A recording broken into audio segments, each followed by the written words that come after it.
Kas tad vēl ir svarīgi? Jo mums ir tikko jauns pulēšanas disks uzlikts. Viņu vajag padarīt tādu mīkstāku šīs vietas tieši. Mēs ņemam šādu te, kurš ir tās diezgan ass. Rādīšu uz jau izmantota pulēšanas diska. Tas manējais ir bez centra. Šis pulēšanas disks ir vecais modelis, tāpēc man ir flancis uztaisīts. Liekam šādi un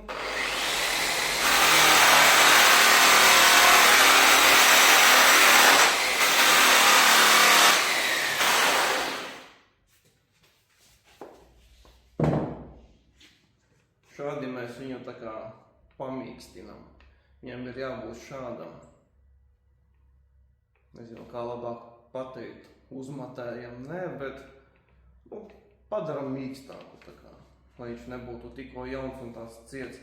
Viņam vajag, lai tādas te būtu tādas mīkstas vietiņas.